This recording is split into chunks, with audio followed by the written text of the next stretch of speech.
ਡੰਡੋਤ ਬੰਦਨ ਅਨਕ ਬਾਰ, ਸਰਬ ਕਲਾ ਸਮਰੱਥ।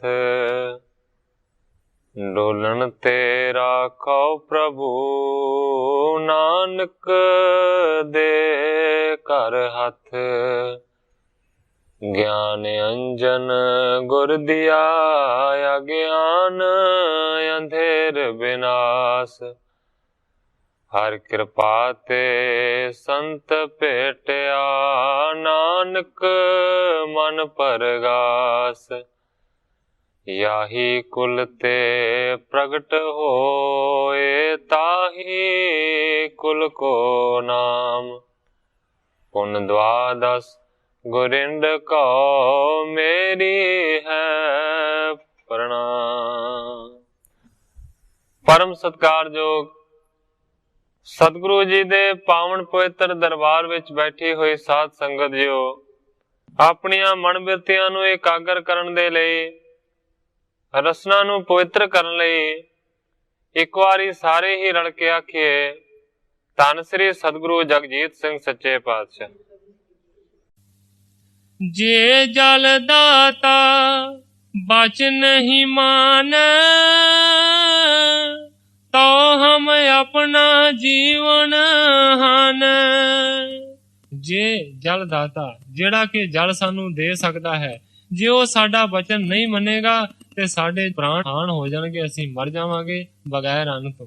ਅਸ ਕੋ ਆਜ ਹੋਏ ਉਪਕਾਰੀ, ਦੇ ਜੀਵਨ ਸੁਖਕਾਰੀ।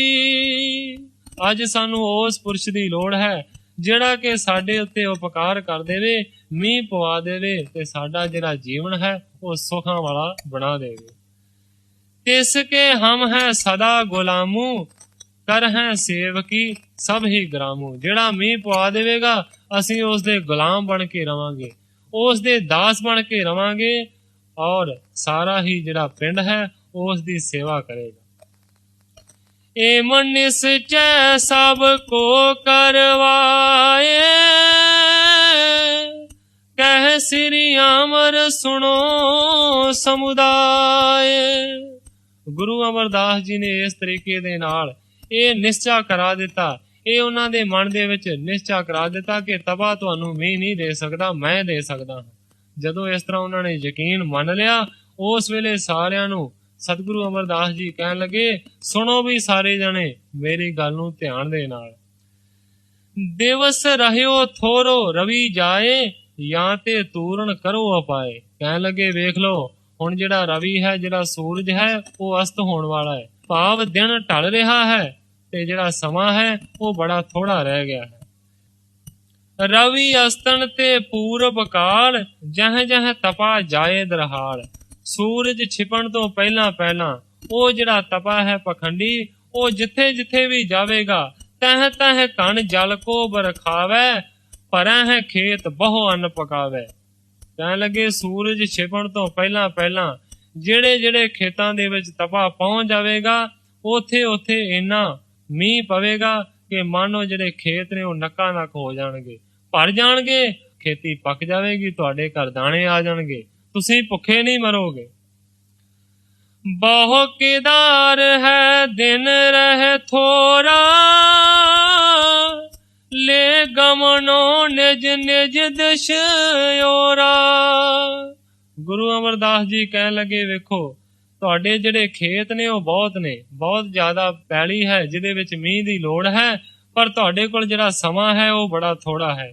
ਇਸ ਕਰਕੇ ਕਹਿਣ ਲੱਗੇ ਛੇਤੀ ਨਾਲ ਤਪੇ ਕੋਲ ਚਲੇ ਜਾਓ, ਤਪੇ ਨੂੰ ਲੈ ਕੇ ਆਪੋ ਆਪਣੇ ਖੇਤਾਂ ਦੇ ਵਿੱਚ ਪਹੁੰਚੋ ਤਾਂ ਕਿ ਤੁਹਾਡੇ ਖੇਤ ਭਰ ਜਾਣ ਪਾਣੀ ਦੇ ਨਾਲ। ਅੰਗ ਪ੍ਰਤਿਅੰਗ ਜਹਾਂ ਲੱਗ ਜਾਏ, ਤਹ ਲਗ ਤਾਏ ਮੇਘ ਬਰਖਾਏ। ਕਹਿਣ ਲੱਗੇ ਉਸ ਤਪੇ ਦਾ ਸਰੀਰ ਦਾ ਕੋਈ ਵੀ ਅੰਗ ਜਦੋਂ ਜਿਹਦੇ ਵੀ ਖੇਤ ਦੇ ਵਿੱਚ ਲੱਗ ਜਾਵੇਗਾ, ਉਹਦੇ ਖੇਤ ਦੇ ਵਿੱਚ ਮੋਹਲੇ ਧਾਰ ਵਰਖਾ ਪੈਗੀ, ਬਹੁਤ ਜ਼ਿਆਦਾ ਵਰਖਾ ਪਵੇਗੀ। ਨਿਕ ਸਹਿਜਬ ਤਪਾ ਨਿਜ ਡੇਰੇ, ਤੋ ਕਨ ਹੋਏ ਪਤਾਲ ਹੋ ਹੇਰੇ। ਗੁਰੂ ਅਮਰਦਾਸ ਜੀ ਕਹਿਣ ਲੱਗੇ, ਜੇ ਤੁਹਾਨੂੰ ਮੇਰੀਆਂ ਗੱਲਾਂ ਤੇ ਯਕੀਨ ਨਹੀਂ ਆਉਂਦਾ ਤੇ ਕਹਿਣ ਲੱਗੇ ਤੁਸੀਂ ਤਪੇ ਦੇ ਕੋਲ ਚਲੇ ਜਾਓ। ਜਦੋਂ ਤਪਾ ਆਪਣੇ ਘਰ ਦੇ ਵਿੱਚੋਂ ਬਾਹਰ ਨਿਕਲੇਗਾ, ਉਸੇ ਵੇਲੇ ਅਸਮਾਨ ਦੇ ਵਿੱਚ ਜਿਹੜੇ ਕਾਲੇ ਬੱਦਲ ਨੇ ਉਹ ਮੰਡਰਾਉਣ ਲੱਗ ਜਾਣਗੇ, ਭਾਵ ਬੱਦਲ ਹੋ ਜਾਣਗੇ। ਇਸ ਗੱਲ ਤੋਂ ਤੁਸੀਂ ਯਕੀਨ ਜਾਣ ਲਿਓ ਕਿ ਮੈਂ ਜੋ ਕਹਿੰਦਾ ਹਾਂ ਇਹ ਸੱਚ ਹੈ। ਜਦੋਂ ਤਪੇ ਨੂੰ ਘਰੋਂ ਬਾਹਰ ਕੱਢੋਗੇ, ਉਸੇ ਵੇਲੇ ਆਕਾਸ਼ ਦੇ ਵਿੱਚ ਬੱਦਲ ਆ ਜਾਣਗੇ। ਏਮ ਸੁਣ ਸਭ ਕੇ ਜਾਗਿਓ ਚਾਊ, ਕਹਿਤ ਪਏ ਲੇਹ ਹੈ ਪਤਿਆਊ। ਜਦੋਂ ਇਹ ਗੱਲ ਸਾਰਿਆਂ ਨੇ ਸੁਣੀ ਔਰ ਸਾਰੇ ਹੀ ਕਹਿਣ ਲੱਗੇ ਵੀ ਠੀਕ ਹੈ, ਇਹਨਾਂ ਦਾ ਪਰਤਾਵਾ ਕਰਨਾ ਚਾਹੀਦਾ ਹੈ। ਜੇਕਰ ਤਪੇ ਨੂੰ ਬਾਹਰ ਕੱਢਣ ਦੇ ਨਾਲ ਬੱਦਲ ਆਕਾਸ਼ ਦੇ ਵਿੱਚ ਹੋ ਜਾਣਗੇ, ਤਾਂ ਅਸੀਂ ਜਾਣਾਂਗੇ ਕਿ ਇਹ ਜਿਹੜਾ ਗੁਰੂ ਦਾ ਦਾਸ ਹੈ ਅਮਰਦਾਸ, ਇਹ ਠੀਕ ਕਹਿੰਦਾ ਹੈ। ਇਸ ਦੀ ਗੱਲ ਨੂੰ ਪਰਤਾ ਕੇ ਜ਼ਰੂਰ ਦੇਖਣਾ ਚਾਹੀਦਾ ਹੈ, ਕਿਉਂਕਿ ਹੁਣ ਤਪੇ ਦੇ ਵੱਲੋਂ ਸਾਡੀ ਜਿਹੜੀ ਆਸ ਹੈ ਉਹ ਲੈ ਗਈ, ਉਹ ਤੇ ਮੀਂਹ ਨਹੀਂ ਪਵਾ ਸਕਦਾ। ਇਸ ਕਰਕੇ ਜਿਹੜਾ ਕਹਿੰਦਾ ਹੈ ਉਹਦੇ ਆਖੇ ਲਾ ਕੇ ਦੇਖ ਲਈਏ। ਗਮਨੇ ਰਾਹਕ ਸਭ ਮਿਲ ਤਹਾਂ, ਸਥਿਤ ਤਪਾ ਗਾਦੀ ਪਰ ਜਹਾਂ। ਇਹਨਾਂ ਸੁਣ ਕੇ ਸਾਰੀ ਪਿੰਡ ਦੇ ਲੋਕ ਤਪੇ ਦੇ ਕੋਲ ਗਏ, ਜਿੱਥੇ ਕਿ ਤਪਾ ਆਪਣੀ ਗੱਦੀ ਲਾ ਕੇ ਬੜੇ ਮਾਣ ਹੰਕਾਰ ਦੇ ਨਾਲ ਬੈਠਾ ਹੈ। ਗਰਭ ਹਰਖ ਮਹਿ ਫੂਲਿਓ ਬੈਸਾ, ਤੇਜ ਤਰੇ ਪੈ ਉਫਨਿਓ ਜੈਸਾ। ਇੰਨਾ ਹੰਕਾਰ ਦੇ ਨਾਲ ਫੁੱਲ ਕੇ ਆਪਣੇ ਆਸਣ ਦੇ ਤੇ ਬੈਠਾ ਹੈ। ਉਦਾਹਰਨ ਦਿੰਦੇ ਨੇ ਕਿ ਜਦੋਂ ਦੁੱਧ ਦੇ ਥੱਲੇ ਸੇਕ ਹੋਵੇ ਤੇ ਸੇਕ ਦੇ ਨਾਲ ਦੁੱਧ ਉਬਲਦਾ ਹੈ, ਉਬਲ ਕੇ ਉੱਪਰ ਨੂੰ ਉੱਠਦਾ ਹੈ, ਇਸ ਤਰ੍ਹਾਂ ਗਰਭ ਦੇ ਨਾਲ ਹੰਕਾਰ ਕੇ ਫੁੱਲਿਆ ਬੈਠਾ ਹੈ। ਕ੍ਰਿਖੀ ਕਰ ਬ੍ਰਿੰਦ ਜਾਏ ਕਰ ਕਹਿਓ, ਸੁਣੋ ਤਪਾ ਜੀ ਨਹੀਂ ਕੰਨ ਲਹਿਓ। ਸਾਰਿਆਂ ਨੇ ਜਾ ਕੇ ਖਲੋ ਕੇ ਬੇਨਤੀ ਕੀਤੀ, ਹੇ ਤਪਾ ਜੀ, ਅਜੇ ਤੱਕ ਵੀ ਮੀਂਹ ਨਹੀਂ ਪਿਆ। ਤੁਸੀਂ ਕਹਿ ਰਹੇ ਸੀ ਯਤਨ ਕਰਿਓ, ਪਰ ਅਜੇ ਤੱਕ ਵੀ ਮੀਂਹ ਨਹੀਂ ਪਿਆ। ਅਬ ਹੈ ਆਪ ਕਰਨਾ ਕੋ ਤਾਰ, ਉੱਠ ਕਰ ਪਾਵੋ ਚਰਨ ਕਦਾਰ। ਕਹਿਣ ਲੱਗੇ ਤਪਾ ਜੀ, ਛੱਡੋ ਤੁਸੀਂ ਆਪਣੇ ਜੰਤਰਾਂ ਮੰਤਰਾਂ ਨੂੰ, ਸਾਨੂੰ ਤੁਹਾਡੇ ਤੇ ਵਿਸ਼ਵਾਸ ਹੈ। ਤੁਸੀਂ ਆਪਣੇ ਜਿਹੜੇ ਪਵਿੱਤਰ ਚਰਨ ਨੇ ਉਹ ਸਾਡੇ ਖੇਤਾਂ ਦੇ ਵਿੱਚ ਪਾਓ, ਕਿਰਪਾ ਕਰੋ, ਮੀਂਹ ਆਪੇ ਪੈ ਜਾਵੇਗਾ ਤੁਹਾਡੇ ਚਰਨਾਂ ਦੇ ਨਾਲ। ਤੁਮਰੇ ਚਲੇ ਜੇ ਕਣ ਤੇ ਹਮ ਮਨ ਕਾਮਣ ਪੈ ਹੈ। ਤੁਹਾਡੇ ਜਿਹੜੇ ਚਰਨ ਨੇ ਜਦੋਂ ਸਾਡੇ ਖੇਤਾਂ ਦੇ ਵਿੱਚ ਪੈਣਗੇ, ਸਾਡੇ ਜਿਹੜੇ ਮਨ ਦੀ ਮਨੋ ਕਾਮਨਾ ਹੈ ਪੂਰਨ ਹੋ ਜਾਵੇਗੀ, ਮੀਂਹ ਪੈ ਜਾਵੇਗਾ। ਕਿਰਪਾ ਕਰੋ, ਸਾਡੇ ਨਾਲ ਚੱਲ ਕੇ ਸਾਡੇ ਖੇਤਾਂ ਦੇ ਵਿੱਚ ਤੁਸੀਂ ਚਰਨ ਪਾਓ। ਜੇ ਹਿਤ ਚਾਹਤ ਆਪ ਹਮਾਰਾ, ਨਿਕਸੋ ਬਾਹਰ ਗਮੋ ਕਿਦਾਰਾ।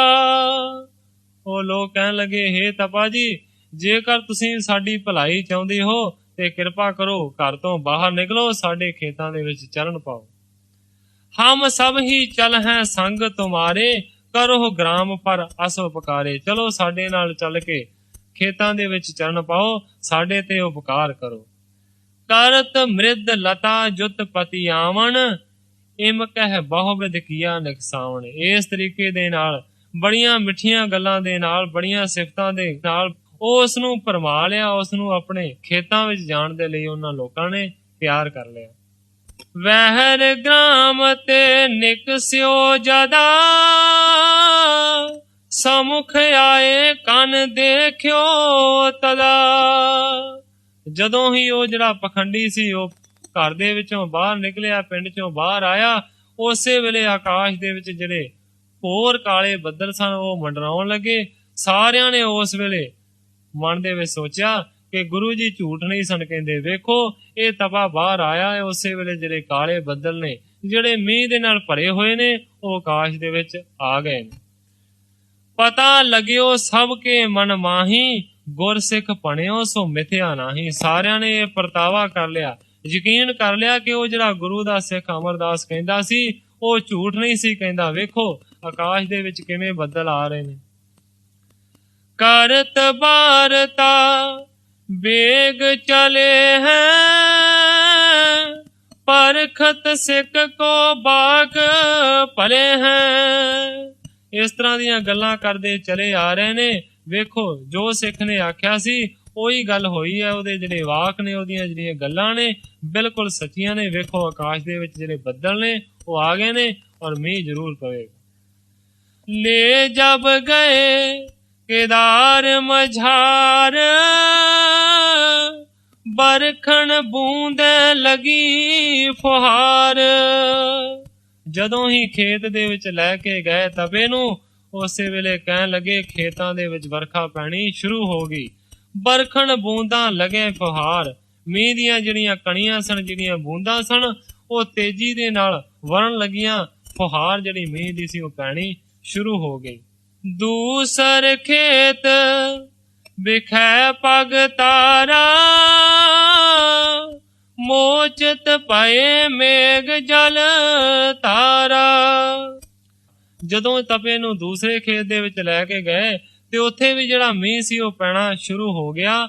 ਮੋਚਤ ਪਏ ਮੇਘ ਜਲ ਤਾਰਾ, ਜਿਹੜੇ ਮੇਘ ਸਨ, ਜਿਹੜੇ ਬੱਦਲ ਸਨ, ਜਿਹੜੇ ਕਿ ਪਾਣੀ ਦੇ ਨਾਲ ਭਰੇ ਹੋਏ ਸਨ, ਉਹ ਉੱਥੇ ਵੀ ਵਰਨੇ ਸ਼ੁਰੂ ਹੋ ਗਏ। ਲਗੂ ਦਿਨ ਰਹਿਓ ਚਿੰਤ ਉਪਜਾਵੇ, ਨਿਜ ਨਿਜ ਦਿਸ਼ ਕੋ ਚਹਿਤ ਚਲਾਵੇ। ਹੁਣ ਸੂਰਜ ਅਸਤ ਹੋਣ ਦੇ ਵਿੱਚ ਥੋੜਾ ਸਮਾਂ ਰਹਿ ਗਿਆ ਹੈ। ਜਿੱਥੇ ਵੀ ਫੜ ਕੇ ਤਪੇ ਨੂੰ ਖੜਦੇ ਨੇ, ਜਿਹੜੇ ਵੀ ਖੇਤ ਦੇ ਵਿੱਚ ਖੜਦੇ ਨੇ, ਉੱਥੇ ਜਿਹੜਾ ਮੀਂਹ ਪੈਣਾ ਸ਼ੁਰੂ ਹੋ ਜਾਂਦਾ ਹੈ। ਮਨ ਦੇ ਵਿੱਚ ਹਰ ਇੱਕ ਆਦਮੀ ਚਿੰਤਾ ਕਰਨ ਲੱਗਾ ਕਿ ਦਿਨ ਤਾਂ ਥੋੜਾ ਰਹਿ ਗਿਆ ਹੈ, ਪਰ ਸਾਡੇ ਖੇਤ ਅਜੇ ਭਰੇ ਨਹੀਂ ਹਨ। ਆਪਸ ਮੈਂ ਰਾਹਕ ਕਰ ਗਿਨ ਕੋ, ਕਿਵੇਂ ਇਹ ਕਾਰਜ ਪੂਰਨ ਸਭ ਕੋ। ਆਪਸ ਦੇ ਵਿੱਚ ਲੜਨ ਲੱਗ ਪਏ। ਕੋਈ ਕਹਿੰਦਾ ਹੈ ਕਿ ਮੇਰੇ ਖੇਤ ਦੇ ਵਿੱਚ ਤਪੇ ਨੂੰ ਖੜੋ, ਮੇਰੇ ਖੇਤ ਕਿਤੇ ਸੁੱਕੇ ਨਾ ਰਹਿ ਜਾਣ। ਦੂਜਾ ਕਹਿੰਦਾ ਨਹੀਂ, ਇਹਨੂੰ ਮੇਰੇ ਖੇਤ ਦੇ ਵਿੱਚ ਜਾਣਾ ਚਾਹੀਦਾ, ਮੇਰੇ ਖੇਤਾਂ ਦੇ ਵਿੱਚ ਪਾਣੀ ਘੱਟ ਨਾ ਰਹਿ ਜਾਵੇ। ਇਸ ਤਰੀਕੇ ਦੇ ਨਾਲ ਆਪਸ ਦੇ ਵਿੱਚ ਉਹਨਾਂ ਲੜਨਾ ਸ਼ੁਰੂ ਕਰ ਦਿੱਤਾ। ਨਿਜ ਨਿਜ ਕਿਤਾਰ ਦਿਸ਼ ਐਂਚਣ ਲਾਗੇ, ਜਿਦਤ ਪਰਸਪਰ ਰਿਸ ਔਰ ਜਾਗੇ। ਲੜਾਈ ਦੇ ਨਾਲ ਜਿਹਦਾ ਜ਼ੋਰ ਲੱਗਦਾ, ਜਿੱਦ ਨੂੰ ਖਿੱਚ ਕੇ ਉਹਨੂੰ ਲੈ ਜਾਂਦੇ ਨੇ, ਤਪੇ ਨੂੰ ਬਾਂਹ ਤੋਂ ਫੜ ਕੇ ਆਪਣੇ ਖੇਤ ਚ ਲੈ ਜਾਂਦੇ ਨੇ, ਦੂਸਰੇ ਆਪਣੇ ਖੇਤ ਦੇ ਵਿੱਚ ਲੈ ਜਾਂਦੇ ਨੇ। ਜਿੱਥੇ ਵੀ ਉਹ ਜਾਂਦਾ ਹੈ ਮੀਂਹ ਪੈਣਾ ਸ਼ੁਰੂ ਹੋ ਜਾਂਦਾ ਹੈ। ਕਹਿਓ ਤਪੇ ਕੋ ਨਹੀਂ ਪੁਨ ਮਾਨ, ਨਿਜ ਕਿਦਾਰ ਟਿਗ ਸਭ ਹੀ ਆਨੇ। ਹੁਣ ਤਪਾ ਬੇਹਾਲ ਹੋ ਰਿਹਾ, ਕਹਿਣ ਲੱਗਾ ਮੈਨੂੰ ਛੱਡੋ, ਮੈਨੂੰ ਕਿਉਂ ਖਿੱਚ ਰਹੇ ਹੋ। ਪਰ ਤਪੇ ਦੀ ਗੱਲ ਹੁਣ ਕੋਈ ਨਹੀਂ ਮੰਨ ਲਿਆ। ਤਪਾ ਭਇਓ ਵਿਆਕੁਲ ਤਿਸ ਕਾਲਾ, ਚਿਰਕ ਚਿਰਕ ਤਿਨ ਪਰਹਿ ਵਿਸਾਲਾ। ਤਪਾ ਬੜਾ ਹੀ ਵਿਆਕੁਲ ਹੋ ਗਿਆ ਉਸ ਵੇਲੇ। ਝਿੜਕ ਝਿੜਕ ਕੇ ਉਹਨਾਂ ਨੂੰ ਆਂਦਾ ਮੈਨੂੰ ਛੱਡੋ, ਮੇਰੀ ਜਾਨ ਛੱਡੋ, ਨਾ ਮੈਨੂੰ ਖੜੋ ਕਿਸੇ ਵੀ ਥਾਂ। ਪਰ ਉਹ ਉਹਦੀ ਗੱਲ ਨੂੰ ਸੁਣ ਨਹੀਂ ਰਹੇ, ਆਪਣੇ ਆਪਣੇ ਖੇਤਾਂ ਦੇ ਵਿੱਚ ਉਹਨੂੰ ਖਿੱਚ ਕੇ ਖੜ ਰਹੇ। ਖੈਂਚਤ ਖੈਂਚਤ ਭਇਓ ਬੇਹਾਲਾ, ਬੋਲਣ ਤੇ ਥੱਕ ਰਹਿਓ ਨਾ ਚਾਲਾ। ਖਿੱਚ ਖਿੱਚ ਕੇ ਐਸਾ ਉਹਨੂੰ ਥਕਾ ਦਿੱਤਾ, ਐਸਾ ਬੇਹਾਲ ਕਰ ਦਿੱਤਾ, ਨਾ ਹੀ ਤਪੇ ਤੋਂ ਹੁਣ ਗੱਲ ਹੋ ਰਹੀ ਹੈ ਤੇ ਚੱਲਿਆ ਵੀ ਨਹੀਂ ਜਾਂਦਾ, ਤੁਰ ਕੇ ਜਾ ਵੀ ਨਹੀਂ ਸਕਦਾ। ਇਹਨਾਂ ਉਹਨੂੰ ਖਿੱਚ ਖਿੱਚ ਕੇ ਤੰਗ ਕਰ ਦਿੱਤਾ। ਜਬ ਚਲਬੇ ਤੇ ਹਟ ਸੋ ਰਹਿਓ, ਮੋਹਨ ਪਿਤਾ ਆਏ ਤਬ ਕਹਿਓ। ਜਦੋਂ ਉਹਦੇ ਤੋਂ ਤੁਰਿਆ ਵੀ ਨਹੀਂ ਜਾਂਦਾ, ਇਸ ਤਰ੍ਹਾਂ ਦੀ ਉਹਦੀ ਹਾਲਤ ਤਪੇ ਦੀ ਹੋ ਗਈ, ਉਸ ਵੇਲੇ ਮੋਹਨ ਪਿਤਾ ਆਏ ਤਬ ਕਹਿਓ। ਕਿਉਂਕਿ ਗੁਰੂ ਅਮਰਦਾਸ ਸੱਚੇ ਪਾਤਸ਼ਾਹ ਜੀ ਦੇ ਵੱਡੇ ਪੁੱਤਰ ਦਾ ਨਾਂ ਹੈ ਮੋਹਨ। ਉਸ ਵੇਲੇ ਮੋਹਨ ਦੇ ਪਿਤਾ ਭਾਵ ਗੁਰੂ ਅਮਰਦਾਸ ਜੀ ਨੇ ਆਣ ਕੇ ਆਖਿਆ, ਕੀ ਕਹਿੰਦੇ ਨੇ, ਮਾਸ ਅਸਥੀ ਜਹ ਜਹ ਲੈ ਜੈ ਹੋ, ਤਹ ਤਹ ਬਰਖਾ ਕਣ ਕੀ ਪੈ ਹੋ। ਕਹਿਣ ਲੱਗੇ ਜਿੱਥੇ ਵੀ ਇਹਦੇ ਕੋਈ ਮਾਸ ਦਾ ਟੁਕੜਾ, ਇਹਦੀ ਹੱਡੀ ਪਸਰੀ ਜਿੱਥੇ ਵੀ ਤੁਸੀਂ ਲੈ ਕੇ ਚਲੇ ਜਾਵੋਗੇ, ਉੱਥੇ ਜਿਹੜੀ ਵਰਖਾ ਹੈ ਭਾਰੀ ਵਰਖਾ ਪਵੇਗੀ। ਸੁਣ ਕੇ ਸਭ ਹਿਨ ਘਸੀਟਿਓ ਜਦਾ, ਨਿਕਸੇ ਪ੍ਰਾਣ ਪਇਓ ਹੋਏ ਤਦਾ। ਫਿਰ ਉਹਨਾਂ ਨੇ ਕੀ ਕੀਤਾ, ਉਹਨੂੰ ਧੂਣਾ ਸ਼ੁਰੂ ਕਰ ਦਿੱਤਾ। ਧੂ ਕੇ ਇੱਕ ਦੂਸਰੇ ਖੇਤ ਦੇ ਵਿੱਚ ਖੜ ਰਹੇ ਨੇ ਔਰ ਉਸੇ ਵੇਲੇ ਤਪੇ ਦੇ ਇਸ ਤਰ੍ਹਾਂ ਘਸੀੜ ਕੇ ਉਹਨਾਂ ਨੇ ਪ੍ਰਾਣ ਕੱਢ ਛੱਡੇ। ਰਹਿ ਬਰਖਾ ਬਿਨ ਖੇਤ ਹਮਾਰਿਓ, ਇਉਂ ਬੋਲਤ ਅਰ ਚਿੰਤ ਵਿਚਾਰੇ। ਉਹਨਾਂ ਦੇ ਮਨ ਦੇ ਵਿੱਚ ਚਿੰਤਾ ਹੈ ਕਿ ਸਾਡੇ ਖੇਤ ਕਿਤੇ ਸੁੱਕੇ ਨਾ ਰਹਿ ਜਾਣ। ਏਕ ਮਰੇ ਜੀਵੈ ਸਭ ਗਾਉ, ਜਾਂ ਤੇ ਤੋਰ ਲਈਏ ਕਰ ਪਾਉ। ਉਹਨਾਂ ਨੇ ਵਿਚਾਰਿਆ ਕਿ ਜੇਕਰ ਇੱਕ ਆਦਮੀ ਦੇ ਮਰਨ ਦੇ ਨਾਲ ਸਾਰੇ ਪਿੰਡ ਦੀ ਜਾਨ ਬਚਦੀ ਹੋਵੇ, ਜੇ ਉਹਨਾਂ ਨੂੰ ਸੁੱਖ ਹੁੰਦਾ ਹੋਵੇ ਤੇ ਐਸੇ ਆਦਮੀ ਨੂੰ ਮਾਰ ਦੇਣਾ ਚੰਗਾ ਹੈ। ਜਾਂ ਤੇ ਤੋਰ ਲਈਏ ਕਰ ਪਾਉ, ਉਹਦੇ ਹੱਥ ਪੈਰ ਤੋੜ ਤੋੜ ਕੇ ਜਿਹਨੂੰ ਕਿਸੇ ਨੂੰ ਜਿਹੜੀ ਵੀ ਬੋਟੀ ਜਿਹੜੀ ਵੀ ਹੱਡੀ ਉਸ ਤਪੇ ਦੀ ਲੱਭੀ, ਆਪੋ ਆਪਣੇ ਖੇਤ ਦੇ ਵਿੱਚ ਲੈ ਕੇ ਉਹ ਚਲੇ ਗਏ। ਆਪੋ ਆਪਣੇ ਖੇਤ ਪਧਾਰੇ, ਜਹ ਜਹ ਗੇ ਪਰਸਿਓ ਕਨ ਸਾਰੇ। ਆਪੋ ਆਪਣੇ ਖੇਤ ਦੇ ਵਿੱਚ ਉਹਦੀਆਂ ਹੱਡੀਆਂ ਪਸਲੀਆਂ ਨੂੰ, ਜਿਹਨੂੰ ਵੀ ਕੋਈ ਉਹਦੀ ਹੱਡੀ ਨਿਭੀ ਜਾਂ ਕਿਸੇ ਨੂੰ ਮਾਸ ਦਾ ਟੁਕੜਾ ਮਿਲਿਆ, ਆਪਣੇ ਖੇਤ ਦੇ ਵਿੱਚ ਲੈ ਕੇ ਚਲੇ ਗਏ। ਜਿੱਥੇ ਵੀ ਉਹਦੀ ਕੋਈ ਹੱਡੀ ਪਹੁੰਚੀ, ਜਿੱਥੇ ਵੀ ਉਹਦਾ ਕੋਈ ਮਾਸ ਦਾ ਟੁਕੜਾ ਪਹੁੰਚਿਆ, ਉੱਥੇ ਕਹਿਣ ਲੱਗੇ ਬੜੀ ਸਾਰੀ ਜਿਹੜੀ ਮੇਘ ਦੀ ਵਰਖਾ ਸੀ ਹੋਈ, ਭਾਵ ਮੀਂਹ ਪਿਆ। ਤਪੇ ਮਰੇ ਤੇ ਇੱਕ ਸਾਰ ਬਾਰ, ਬਰਖਾ ਕੀਨਸ ਮੇਘ ਕਦਾਰ। ਜਦੋਂ ਇਸ ਤਰ੍ਹਾਂ ਕਰਦਿਆਂ ਕਰਦਿਆਂ ਤਪੇ ਦੇ ਪ੍ਰਾਣ ਨਿਕਲ ਗਏ। ਜਦੋਂ ਤਪਾ ਮਰ ਗਿਆ, ਉਸੇ ਵੇਲੇ ਕਹਿਣ ਲੱਗੇ ਇੱਕ ਸਾਰ ਸਾਰੇ ਹੀ ਪਿੰਡ ਦੇ ਵਿੱਚ ਵਰਖਾ ਪੈਣੀ ਸ਼ੁਰੂ ਹੋ ਗਈ। ਭਾਵ ਸਾਰਿਆਂ ਹੀ ਖੇਤਾਂ ਦੇ ਵਿੱਚ, ਜਿੱਥੇ ਕਿ ਪਹਿਲਾਂ ਜਿੱਥੇ ਤਪਾ ਜਾਂਦਾ ਸੀ ਉੱਥੇ ਹੀ ਵਰਖਾ ਹੁੰਦੀ ਸੀ, ਪਰ ਜਦੋਂ ਤਪੇ ਦੇ ਪ੍ਰਾਣ ਨਿਕਲ ਗਏ, ਉਹ ਮਰ ਗਿਆ। ਇੱਕ ਸਾਰ ਸਾਰਿਆਂ ਖੇਤਾਂ ਦੇ ਵਿੱਚ ਜਿਹੜਾ ਮੀਂਹ ਸੀ ਉਹ ਪੈਣਾ ਸ਼ੁਰੂ ਹੋਇਆ। ਮਹਾ ਪਖੰਡੀ ਸਭ ਹਿਨ ਜਾਣਿਓ, ਦੈਸ਼ ਠਾਣ ਗੁਰੂ ਕੋ ਨਿਕਸਾਨਿਓ। ਉਸ ਵੇਲੇ ਸਾਰਿਆਂ ਲੋਕਾਂ ਨੇ ਜਾਣਿਆ ਕਿ ਇਹ ਜਿਹੜਾ ਤਪਾ ਸੀ ਇਹ ਵੱਡਾ ਪਖੰਡੀ ਸੀ, ਔਰ ਅਸੀਂ ਇਹਦੇ ਆਖੇ ਲਾ ਕੇ ਬੜਾ ਪਾਪ ਕੀਤਾ ਹੈ। ਦ્વેષ ਕਰਕੇ ਗੁਰੂ ਜੀ ਨੂੰ ਐਵੇਂ ਬੇਕਾਰ ਹੀ ਪਿੰਡ ਦੇ ਵਿੱਚੋਂ ਬਾਹਰ ਕੱਢਿਆ ਹੈ।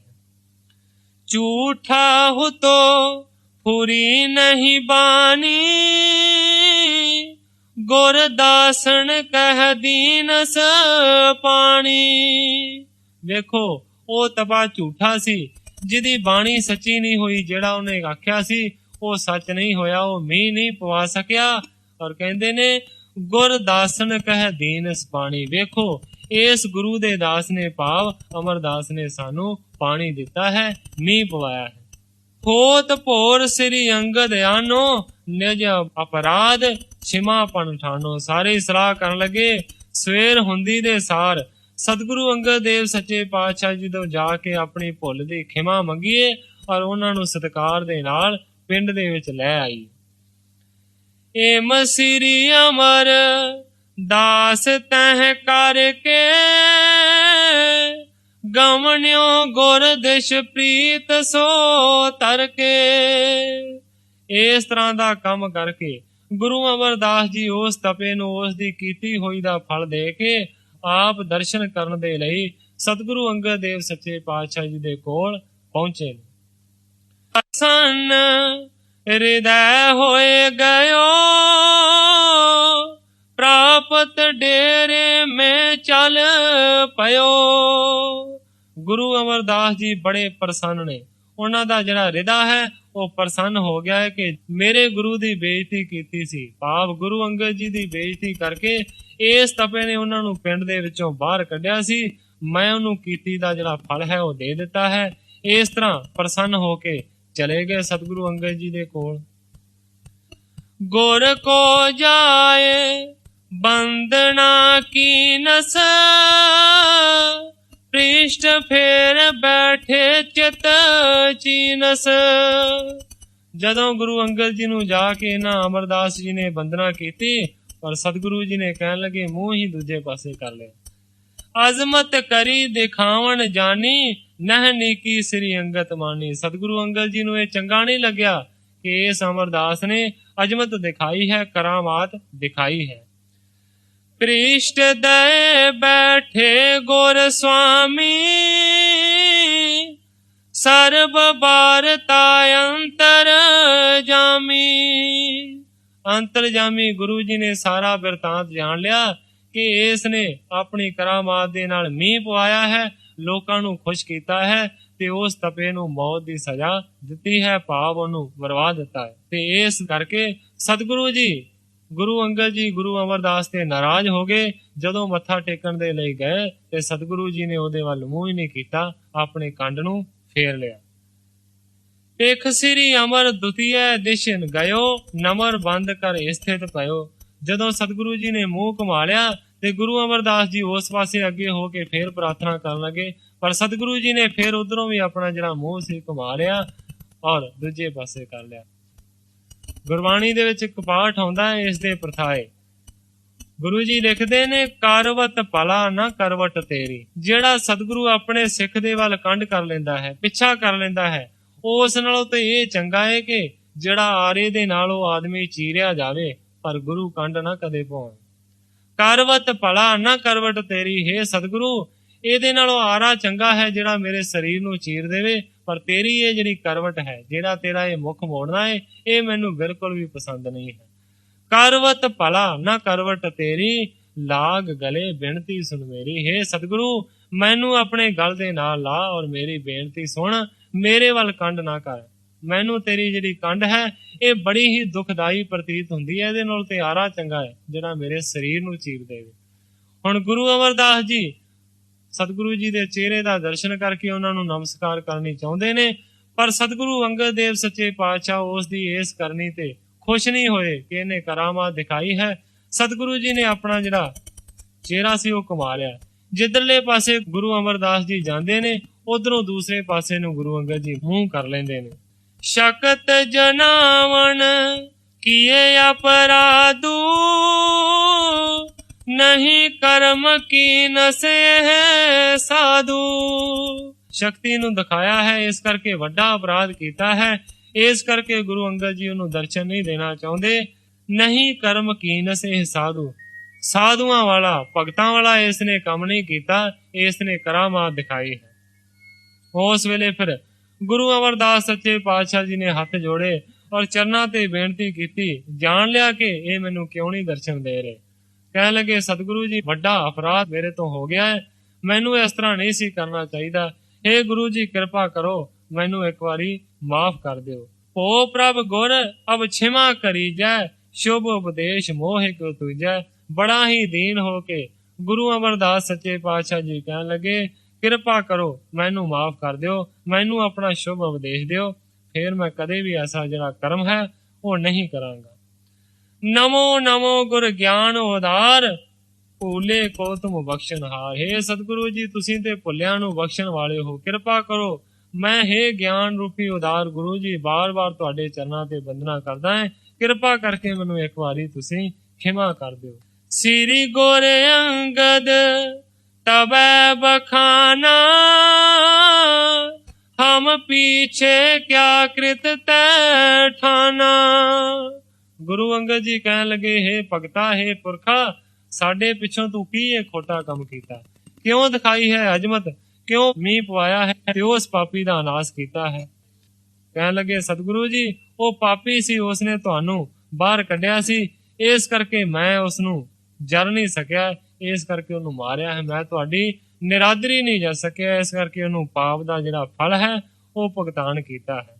ਪਰ ਉਸ ਵੇਲੇ ਗੁਰੂ ਅੰਗਦ ਜੀ ਕਹਿਣ ਲੱਗੇ, ਪਾਪੀ ਤਪਾ ਕੁਕਰਮ ਕਰੰਤਾ, ਅੰਤ ਸਮੇਂ ਦੁੱਖ ਨਰਕ ਲਹਾਂਤਾ। ਕਿਸੇ ਵੀ ਮਨੁੱਖ ਨੂੰ ਜਿਹੜਾ ਦੁੱਖ ਦੇਣਾ ਹੈ ਜਾਂ ਮਾਰਨਾ ਹੈ, ਇਹ ਕਿਸੇ ਮਨੁੱਖ ਦੇ ਅਧਿਕਾਰ ਦੇ ਵਿੱਚ ਨਹੀਂ ਹੈ।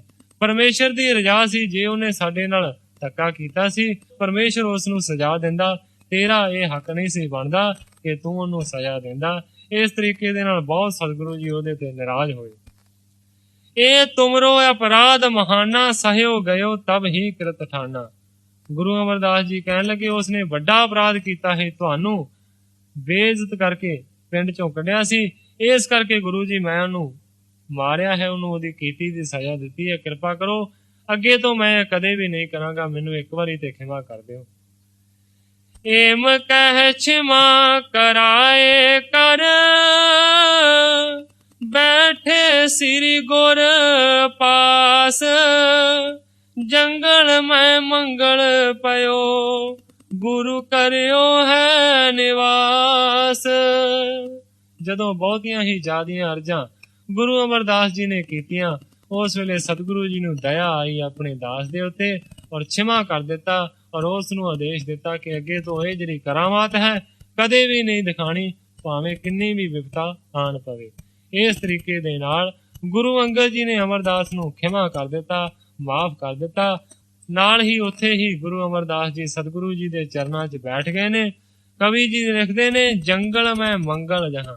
ਉਸ ਜੰਗਲ ਦੇ ਵਿੱਚ, ਉਸ ਉਜਾੜ ਦੇ ਵਿੱਚ ਵੀ ਸਤਿਗੁਰੂ ਜੀ ਨੇ ਜਿਹੜਾ ਮੰਗਲ ਹੈ ਉਹ ਲਾਇਆ ਹੈ, ਬੈਠੇ ਨੇ। ਰਾਹਕ ਮਿਲੇ ਖਡੂਰ ਕੇ ਔਰ ਪ੍ਰਸੰਨਤਾ ਪਾਏ, ਮਨ ਪਾਵਤ ਬਰਖਿਓ ਜਲਦ ਹਰਤ ਖੇਤ ਸਮੁਦਾਏ। ਜਿਹੜੇ ਰਾਹਕ ਹਨ, ਜਿਹੜੇ ਜ਼ਿਮੀਂਦਾਰ ਸਨ, ਉਹ ਆਣ ਕੇ ਸਤਿਗੁਰੂ ਜੀ ਨੂੰ ਮਿਲੇ ਨੇ ਬੜੀ ਪ੍ਰਸੰਨਤਾ ਦੇ ਨਾਲ, ਔਰ ਉਹਨਾਂ ਦੇ ਜਿਹੜੇ ਮਨ ਦੀ ਭਾਵਨਾ ਹੈ ਉਹ ਪੂਰੀ ਹੋ ਚੁੱਕੀ ਹੈ। ਜਿਹੜਾ ਬੱਦਲ ਹੈ ਬੜੇ ਜ਼ੋਰ ਨਾਲ ਵਰਿਆ ਹੈ, ਭਾਵ ਉਹਨਾਂ ਦੇ ਖੇਤਾਂ ਨੂੰ ਵਰਖਾ ਦੇ ਪਾਣੀ ਨੇ ਰਜਾ ਦਿੱਤਾ ਹੈ। ਸਕਲ ਮਿਲੇ ਸਭ ਬਾਤ ਵਿਚਾਰੀ, ਗੁਰ ਕੀ ਪਈ ਅਵਗਿਆ ਭਾਰੀ।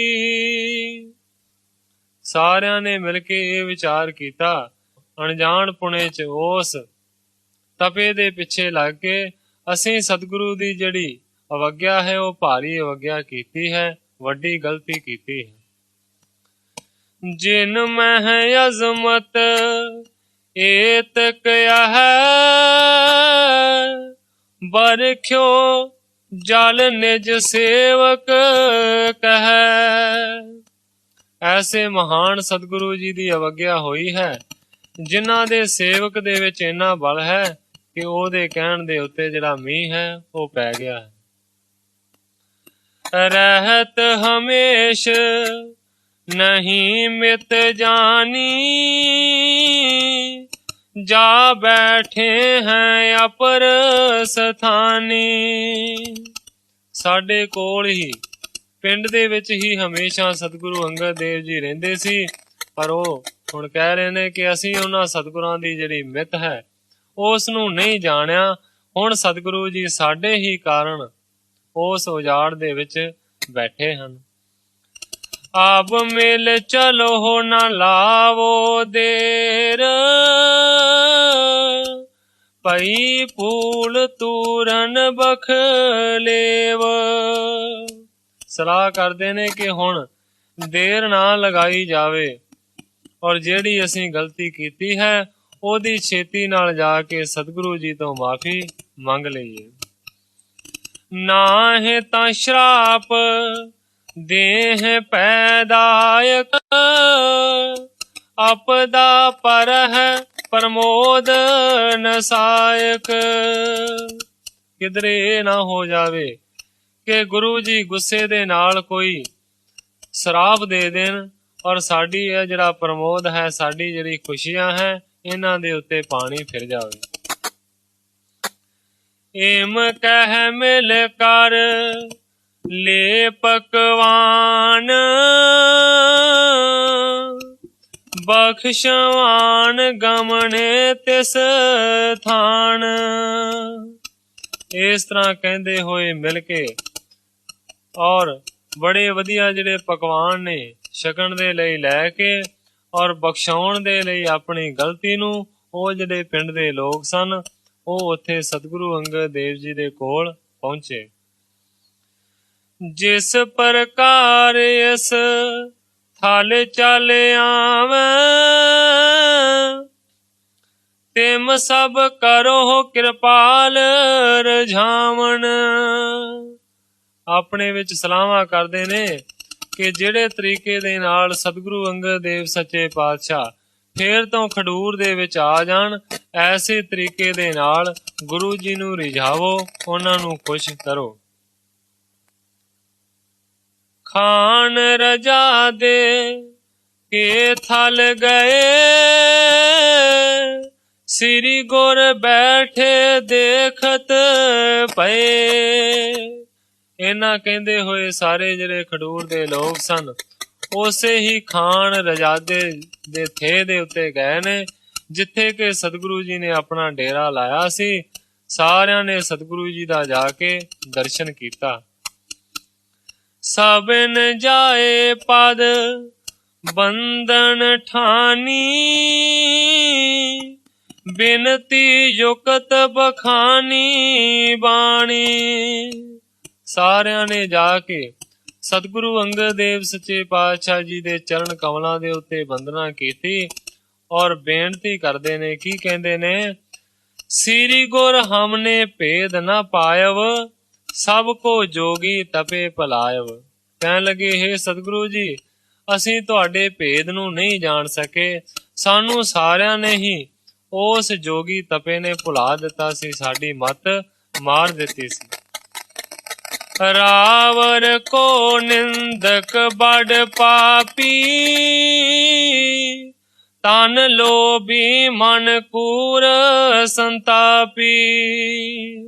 ਉਹ ਜਿਹੜਾ ਤਪਾ ਸੀ ਬੜਾ ਹੀ ਪਾਪੀ ਸੀ, ਸੰਤਾਪੀ ਸੀ ਔਰ ਧਨ ਦਾ ਜਿਸ ਨੂੰ ਬਹੁਤ ਜ਼ਿਆਦਾ ਲੋਭ ਸੀ। ਇਹ ਸਤਿਗੁਰੂ ਜੀ ਆਪ ਜੀ ਦੀ ਨਿੰਦਿਆ ਉਸਨੇ ਬਹੁਤ ਕੀਤੀ ਔਰ ਉਸ ਦੀਆਂ ਗੱਲਾਂ ਵਿੱਚ ਆ ਕੇ ਅਸੀਂ ਵੀ ਤੁਹਾਡਾ ਜਿਹੜਾ ਨਿਰਾਦਰ ਹੈ ਇਹ ਕਰ ਚੁੱਕੇ ਹਾਂ। ਬੜੀ ਨਿੰਦਿਆ ਕਰਦਾ ਸੀ ਸਤਿਗੁਰੂ ਜੀ ਆਪ ਦੀ। ਹੁਣ ਨਿੰਦਿਆ ਦੇ ਬਾਰੇ ਬਹੁਤ ਪ੍ਰਮਾਣ ਨੇ ਗੁਰਬਾਣੀ 'ਚ ਲਿਖੇ, ਜਿਸ ਤਰ੍ਹਾਂ ਕਿ ਪੰਜਵੇਂ ਪਾਤਸ਼ਾਹ ਸਤਿਗੁਰੂ ਅਰਜਨ ਦੇਵ ਸੱਚੇ ਪਾਤਸ਼ਾਹ ਜੀ ਲਿਖਦੇ ਨੇ, ਨਿੰਦਕ ਐਸੇ ਹੀ ਝਰ ਪਰੀਐ, ਇਹ ਨਿਸ਼ਾਨੀ ਸੁਣੋ ਤੁਮ ਭਾਈ, ਜੋ ਕਾਲਰ ਭੀਤ ਗਿਰਈਐ। ਜਿਹੜਾ ਨਿੰਦਕ ਆਦਮੀ ਹੈ ਉਹਦੀ ਇਹ ਨਿਸ਼ਾਨੀ ਹੁੰਦੀ ਹੈ, ਜਿਸ ਤਰ੍ਹਾਂ ਕਲਰ ਦੀ ਜਿਹੜੀ ਰੇਤ ਦੀ ਜਿਹੜੀ ਕੰਧ ਹੈ ਨਾ, ਉਹ ਜਿਸ ਤਰ੍ਹਾਂ ਡਿੱਗ ਪੈਂਦੀ ਹੈ, ਇਸ ਤਰੀਕੇ ਦੇ ਨਾਲ ਉਹ ਜਿਹੜਾ ਨਿੰਦਕ ਹੈ ਉਹ ਝੜ ਪੈਂਦਾ ਹੈ, ਉਸ ਦਾ ਨਾਸ ਹੋ ਜਾਂਦਾ ਹੈ। ਇੱਕ ਥਾਂ ਹੋਰ ਲਿਖਦੇ ਨੇ ਸਤਿਗੁਰੂ ਜੀ, ਲਿਖਦੇ ਨੇ, ਨਿੰਦਾ ਭਲੀ ਕਿਸੇ ਕੀ ਨਾਹੀ, ਮਨਮੁਖ ਮੁਗਧ ਕਰਨ, ਮੋਹ ਕਾਲੇ ਤਿਨ ਨਿੰਦਕਾਂ, ਨਰਕੇ ਘੋਰ ਪਵਨ। ਨਿੰਦਾ ਤੇ ਕਿਸੇ ਦੀ ਵੀ ਕਰਨੀ ਮਹਾ ਪਾਪ ਹੈ, ਪਰ ਸਤਿਗੁਰੂ ਜੀ ਦੀ ਜਿਹੜਾ ਨਿੰਦਾ ਕਰਦਾ ਸੀ ਉਹਦਾ ਫਿਰ ਕੀ ਹਾਲ ਹੋਣਾ ਸੀ। ਕਹਿੰਦੇ ਕਿਸੇ ਦੀ ਵੀ ਜਿਹੜੀ ਨਿੰਦਿਆ ਕਰਨੀ ਹੈ ਨਾ, ਉਹ ਬੜੀ ਮਾੜੀ ਹੈ। ਤੇ ਜਿਹੜੇ ਮਨਮੁਖ ਨੇ, ਉਹ ਮੂਰਖ ਜਿਹੜੇ ਲੋਕ ਨੇ ਮਨਮੁਖ, ਉਹ ਨਿੰਦਿਆ ਕਰਦੇ ਨੇ। ਮੂੰਹ ਕਾਲੇ ਤਿੰਨਾਂ ਨਿੰਦਕਾਂ, ਨਰਕੇ ਘੋਰ ਪਵਨ। ਐਸੇ ਜਿਹੜੇ ਮਨਮੁਖ ਲੋਕ ਨੇ ਮੂਰਖ, ਉਹਨਾਂ ਦੇ ਮੂੰਹ ਕਾਲੇ ਹੁੰਦੇ ਨੇ ਤੇ ਅਖੀਰ ਦੇ ਵਿੱਚ ਉਹਨਾਂ ਨੂੰ ਨਰਕਾਂ ਦੇ ਵਿੱਚ ਸੁੱਟਿਆ ਜਾਂਦਾ ਹੈ। ਪਰ ਜਿਹੜੇ ਸਾਧੂ ਸੰਤ ਨੇ, ਉਹਨਾਂ ਦੀ ਜੇ ਕੋਈ ਨਿੰਦਿਆ ਕਰਦਾ ਵੀ ਹੈ ਤਾਂ ਉਹ ਇਸ ਗੱਲ ਦਾ ਕੋਈ ਵੀ ਦੁੱਖ ਨਹੀਂ ਮਨਾਉਂਦੇ। ਜਿਸ ਦੇ ਪ੍ਰਥਾਏ ਲਿਖਿਆ ਹੈ, ਜੋ ਜੋ ਨਿੰਦ ਕਰੇ ਸੰਤਨ ਕੀ, ਤਿਉ ਸੰਤਨ ਸੁਖ ਪਾਇਆ। ਜਿਉਂ ਜੋ ਲੋਕੀ ਨਿੰਦਿਆ ਕਰਦੇ ਨੇ ਸਾਧੂ ਸੰਤ ਮਹਾਤਮਾ ਦੀ, ਤੇ ਉਹਨਾਂ ਨੂੰ ਸਗੋਂ ਸੁਖ ਮਿਲਦਾ ਹੈ, ਉਹ ਇਸ ਗੱਲ ਦੀ ਕੋਈ ਔਖਿਆਈ ਨਹੀਂ ਮੰਨਦੇ। ਪਰ ਇੱਕ ਥਾਂ ਇਹ ਵੀ ਲਿਖਿਆ ਹੈ ਕਿ ਜਿਹੜਾ ਨਿੰਦਾ ਕਰਨ ਵਾਲਾ ਪੁਰਸ਼ ਹੈ, ਉਹ ਅਕਾਰਤ ਹੀ ਇਸ ਜਨਮ ਨੂੰ ਵਿਅਰਥ ਗਵਾ ਕੇ ਚਲਾ ਜਾਂਦਾ ਹੈ। ਗੁਰੂ ਜੀ ਲਿਖਦੇ ਨੇ, ਨਿੰਦਕ ਅਹਿਲਾ ਜਨਮ ਗਵਾਇਆ, ਪਹੁੰਚ ਨਾ ਸਕੈ ਕਾਹੂ ਬਾਤੈ, ਆਗੇ ਠੌਰ ਨਾ ਪਾਇਆ। ਨਿੰਦਕ ਜਿਹੜਾ ਇਸ ਹੀਰੇ ਵਰਗੇ ਜਨਮ ਨੂੰ ਵਰਾਨ ਕਰਕੇ ਚਲਾ ਜਾਂਦਾ ਹੈ। ਪਹੁੰਚ ਨਾ ਸਕੈ ਕਾਹੂ ਬਾਤੈ, ਕਿਸੇ ਵੀ ਤਰੀਕੇ ਦੇ ਨਾਲ ਉਹ ਸੱਚ ਦੀ ਮੰਜ਼ਿਲ ਤੇ ਨਹੀਂ ਪਹੁੰਚ ਸਕਦਾ। ਆਗੇ ਠੌਰ ਨਾ ਪਾਇਆ, ਜਦੋਂ ਮਰ ਜਾਂਦਾ ਫਿਰ ਦਰਗਾਹ ਦੇ ਵਿੱਚ ਵੀ ਉਹਨੂੰ ਕੋਈ ਜਗ੍ਹਾ ਨਹੀਂ ਮਿਲਦੀ। ਹੁਣ ਇਹ ਜਿਹੜਾ ਤਪਾ ਸੀ ਨਿੰਦਕ, ਇਹਦੇ ਨਾਲ ਇਹਦੀ ਜਿਹੜੀ ਨਿੰਦਿਆ ਸੀ ਉਹ ਇਹਨੂੰ ਪੁੱਠੀ ਪੈ ਗਈ, ਇਹਨੂੰ ਭਾਰੀ ਪੈ ਗਈ ਸਤਿਗੁਰੂ ਜੀ ਦੀ ਨਿੰਦਿਆ ਕਰਨੀ। ਲਿਖਦੇ ਨੇ ਗੁਰੂ ਜੀ, ਦਾਸ ਰਾਮ ਜਿਉ ਲਾਗੀ ਪ੍ਰੀਤ, ਨਿੰਦਕ ਕੀ ਹੋਈ ਬਪਰੀਤ। ਪਾਰ ਬ੍ਰਹਮ ਆਪਣਾ ਬਿਰਦ ਪ੍ਰਗਟਾਇਆ, ਦੋਖੀ ਆਪਣਾ ਕੀਤਾ ਪਾਇਆ। ਸਤਿਗੁਰੂ ਨੇ ਐਸਾ ਆਪਣਾ ਰੂਪ ਦਿਖਾਇਆ, ਉਸ ਨੂੰ ਬਿਰਦ ਨੂੰ ਸੰਭਾਲਿਆ ਔਰ ਦੋਖੀ ਜਿਹੜਾ ਤਪਾ ਸੀ ਉਹਨੇ ਆਪਣਾ ਕੀਤਾ ਆਪੇ ਹੀ ਪਾਲਿਆ। ਜੈਸੀ ਕਰਨੀ ਵੈਸੀ ਭਰਨੀ, ਆਪਾਂ ਆਮ ਕਰਕੇ ਕਹਿ ਦਿੰਦੇ ਹਾਂ, ਕਹਾਵਤ ਹੈ, ਜੈਸੀ ਕਰਨੀ ਵੈਸੀ ਭਰਨੀ। ਜਿਹੜਾ ਉਹਨੇ ਮਾੜਾ ਕਰਮ ਕੀਤਾ ਸੀ ਉਹਦਾ ਉਹਨੂੰ ਮਾੜਾ ਹੀ ਫਲ ਮਿਲ ਗਿਆ। ਔਰ ਨਿੰਦਾ ਦੇ ਬਾਰੇ ਤੇ ਇੱਥੋਂ ਤੱਕ ਸਤਿਗੁਰੂ ਜੀ ਨੇ ਲਿਖਿਆ ਹੈ, ਹੱਥ ਖੜੇ ਕਰ ਦਿੱਤੇ ਨੇ। ਸਤਿਗੁਰੂ ਜੀ ਲਿਖਦੇ ਨੇ, ਸਭੇ ਔਖਦ ਕੀਤਿਆਂ ਨਿੰਦਕ ਕਾ ਦਾਰੂ ਨਾ ਹੈ। ਹੋਰ ਸਾਰੀਆਂ ਔਖਦਾਂ ਦਵਾਈਆਂ ਹੋ ਸਕਦੀਆਂ ਨੇ ਚੀਜ਼ਾਂ ਦੀਆਂ, ਪਰ ਕਹਿਣ ਲੱਗੇ ਨਿੰਦਕ ਦਾ ਤੇ ਦਾਰੂ ਹੀ ਕੋਈ ਨਹੀਂ, ਇਹਦਾ ਤੋੜ ਹੀ ਕੋਈ ਨਹੀਂ। ਐਸੀ ਮਾੜੀ ਨਿੰਦਿਆ ਨੂੰ ਗਿਣਿਆ ਗਿਆ ਹੈ। ਸੋ ਉਹ ਜਿਹੜੇ ਲੋਕ ਨੇ ਉਹ ਸਤਿਗੁਰੂ ਜੀ ਨੂੰ ਕਹਿ ਰਹੇ ਨੇ, ਹੇ ਗਰੀਬ ਨਵਾਜ, ਉਹ ਪਾਪੀ ਆਪ ਜੀ ਦੀ ਨਿੰਦਿਆ ਕਰਦਾ ਸੀ, ਸਾਨੂੰ ਵੀ ਉਹਨੇ ਆਪਣੇ ਮਗਰ ਲਾ ਲਿਆ ਔਰ ਅਸੀਂ ਵੀ ਗੁਰੂ ਜੀ ਗੁਨਾਹ ਕਰ ਬੈਠੇ, ਤੁਹਾਨੂੰ ਪਿੰਡੋਂ ਬਾਹਰ ਕੱਢ ਦਿੱਤਾ। ਦੁਰਮਤ ਖੋਟ ਕਰਮ ਕੀਏ ਜੇ ਤਕ, ਤਾਤ ਕਾਲ ਫਲ ਪਾਇਓ ਤੇ ਤਕ। ਉਸ ਖੋਟੀ ਬੁੱਧੀ ਵਾਲੇ ਤਪੇ ਨੇ ਜਿਸ ਤਰ੍ਹਾਂ ਦੇ ਕਰਮ ਮਾੜੇ ਕੀਤੇ ਸੀ, ਵੈਸਾ ਹੀ ਉਹਨੂੰ ਸਤਿਗੁਰੂ ਜੀ ਫਲ ਮਿਲ ਚੁੱਕਾ ਹੈ। ਸ਼ਰਨ ਪਰੇ ਹਮ ਰਾਹਕ ਸਾਰੇ, ਛਿਮੋ ਗੁਰੂ ਤੁਮ ਮਹਿਦ ਉਦਾਰੇ। हे ਸਤਿਗੁਰੂ ਜੀ, ਤੁਸੀਂ ਮਹਿਦ ਹੋ, ਉਦਾਰ ਹੋ, ਬੜੇ ਵੱਡੇ ਦਿਆਲੂ ਹੋ, ਕਿਰਪਾ ਕਰੋ। ਅਸੀਂ ਤੁਹਾਡੇ ਹੁਣ ਸ਼ਰਨ ਦੇ ਵਿੱਚ ਆਏ ਹਾਂ, ਕਿਰਪਾ ਕਰਕੇ ਸਾਡੇ ਗੁਨਾਹਾਂ ਨੂੰ ਬਖਸ਼ ਦਿਓ। ਸੁਣ ਸਤ ਗੁਰ ਤਿਨ ਦਿਸ਼ ਪਿਖ ਬਿਕਸੇ, ਬਾਕ ਸੁਦਾ ਸਸੀ ਮੁਖ ਤੇ ਨਿਕਸੇ। ਸੁਣ ਕੇ ਉਹਨਾਂ ਦੀਆਂ ਬੇਨਤੀਆਂ ਨੂੰ ਸਤਿਗੁਰੂ ਜੀ ਬਿਕਸੇ, ਪ੍ਰਸੰਨ ਹੋਏ। ਸਤਿਗੁਰੂ ਜੀ ਦਾ ਜਿਹੜਾ ਚਿਹਰਾ ਹੈ, ਜਿਹੜਾ ਉਹਨਾਂ ਦਾ ਮੁਖ ਹੈ, ਉਹ ਚੰਦਰਮਾ ਵਰਗਾ ਹੈ। ਐਸੇ ਚੰਦਰਮਾ ਵਰਗੇ ਮੁਖ ਤੋਂ ਸੁਧਾ ਵਰਗੇ ਅੰਮ੍ਰਿਤਮਈ ਜਿਹੜੇ ਬਚਨ ਨੇ, ਉਹ ਇਸ ਤਰ੍ਹਾਂ ਨਿਕਲੇ। ਸਭ ਜਗ ਮਿਥਿਆ ਰੂਪ ਨਿਹਾਰੈ, ਹਮ ਕਾਹੂ ਸੰਗ ਬੈਰ ਨਾ ਕਾਰੈ। ਸਤਿਗੁਰੂ ਜੀ ਕਹਿਣ ਲੱਗੇ ਕਿ ਅਸੀਂ ਇਸ ਸੰਸਾਰ ਨੂੰ ਸੱਚ ਨਹੀਂ ਜਾਣਦੇ, ਮਿਥਿਆ ਹੀ ਜਾਣਦੇ ਹਾਂ। ਇਸੇ ਹੀ ਕਰਕੇ ਅਸੀਂ ਕਿਸੇ ਦੇ ਨਾਲ ਕੋਈ ਵੈਰ ਵਿਰੋਧ ਨਹੀਂ ਕਰਦੇ। ਮਿਥਿਆ ਮਾਨ ਅਪਰ ਅਪਮਾਨ, ਹਰਖ ਸ਼ੋਕ ਹਮ ਨਾਹਿਨ ਠਾਣ। ਕਿਉਂਕਿ ਇਹ ਸੰਸਾਰ ਵੀ ਮਿਥਿਆ ਹੈ, ਤੇ ਜਿਹੜਾ ਸਤਕਾਰ ਹੈ, ਮਾਣ ਹੈ ਜਾਂ ਕਿ ਅਪਮਾਨ ਹੈ, ਉਹ ਦੋਵੇਂ ਹੀ ਅਸੀਂ ਇੱਕ ਸਮਾਨ ਜਾਣਦੇ ਹਾਂ। ਨਾ ਹੀ ਸਾਨੂੰ ਸਤਕਾਰ ਦੇ ਨਾਲ ਬਹੁਤੀ ਖੁਸ਼ੀ ਹੁੰਦੀ ਹੈ ਤੇ ਨਾ ਹੀ ਅਪਮਾਨ ਦੇ ਨਾਲ ਦੁੱਖ ਪਹੁੰਚਦਾ ਹੈ। ਅਸੀਂ ਦੋਵੇਂ ਹੀ ਹਾਲਤਾਂ ਦੇ ਵਿੱਚ ਇੱਕ ਸਮਾਨ ਰਹਿੰਦੇ। ਕਰਹਿ ਕਰਮ ਜਸ ਤਸ ਫਲ ਪਾਵੈ, ਬੁਰਾ ਭਲਾ ਨਿਸ਼ਫਲ ਨਹੀਂ ਜਾਵੈ। ਜਿਹੜੇ ਕਰਮ ਮਨੁੱਖ ਕਰਦਾ ਹੈ, ਚੰਗੇ ਕਰਦਾ ਹੈ ਜਾਂ ਮਾੜੇ ਕਰਦਾ ਹੈ, ਉਹਨਾਂ ਹੀ ਕਰਮਾਂ ਦੇ ਅਨੁਸਾਰ ਮਨੁੱਖ ਨੂੰ ਉਹਦਾ ਫਲ ਮਿਲ ਜਾਂਦਾ ਹੈ। ਕਹਿੰਦੇ ਨੇ ਬੁਰਾ ਭਲਾ ਨਿਸ਼ਫਲ ਨਹੀਂ ਜਾਵੇ। ਜਿਹੜਾ ਕੋਈ ਬੁਰਾ ਕਰਮ ਕਰ ਲਿਆ ਜਾਂਦਾ ਹੈ ਜਾਂ ਕੋਈ ਚੰਗਾ ਕਰ ਲਿਆ ਜਾਂਦਾ ਹੈ, ਇਹ ਦੋਵੇਂ ਜਿਹੜੇ ਕਰਮ ਨੇ ਕਦੀ ਖਤਮ ਨਹੀਂ ਹੁੰਦੇ। ਮੇਰੇ ਵਿਦਿਆ ਗੁਰੂ ਸੰਤ ਅਵਤਾਰ ਸਿੰਘ ਜੀ ਕਹਿੰਦੇ ਨੇ, ਜਿਹੜਾ ਮਨੁੱਖ ਕਰਮ ਕਰ ਲੈਂਦਾ ਹੈ, ਸਰੀਰ ਵੀ ਸੜ ਜਾਂਦਾ ਹੈ, ਪਿੱਛੇ ਕੁਝ ਨਹੀਂ ਰਹਿ ਜਾਂਦਾ, ਸਾਰੀਆਂ ਚੀਜ਼ਾਂ ਖਤਮ ਹੋ ਜਾਂਦੀਆਂ ਨੇ, ਪਰ ਦੋ ਚੀਜ਼ਾਂ ਉਹ ਕਹਿੰਦੇ ਕਦੀ ਵੀ ਨਹੀਂ ਸੜਦੀਆਂ। ਦੋ ਚੀਜ਼ਾਂ ਦਾ ਕਦੇ ਵੀ ਨਾਸ਼ ਨਹੀਂ ਹੁੰਦਾ। ਉਹ ਕਿਹੜੀਆਂ ਨੇ? ਇੱਕ ਮਨੁੱਖ ਦਾ ਚੰਗਾ ਕਰਮ ਤੇ ਦੂਸਰਾ ਮਨੁੱਖ ਦਾ ਮਾੜਾ ਕਰਮ। ਇਹਨਾਂ ਹੀ ਕਰਮਾਂ, ਚੰਗੇ ਤੇ ਮਾੜਿਆਂ ਦੇ ਸਿਰ ਤੇ ਉਸ ਦਰਗਾਹ ਦੇ ਵਿੱਚ ਇਹਦਾ ਲੇਖਾ ਹੁੰਦਾ ਹੈ, ਤੇ ਜਿਸ ਤਰ੍ਹਾਂ ਦੇ ਉਸ ਦੇ ਕਰਮ ਹੁੰਦੇ ਨੇ, ਉਸੇ ਤਰ੍ਹਾਂ ਦਾ ਉਸ ਨੂੰ ਦੰਡ ਮਿਲਦਾ ਹੈ ਜਾਂ ਫਲ ਮਿਲਦਾ ਹੈ। ਮਿਥਿਆ ਮਹਿ ਗਿਆਨੀ ਨਹੀਂ ਰਚੇ,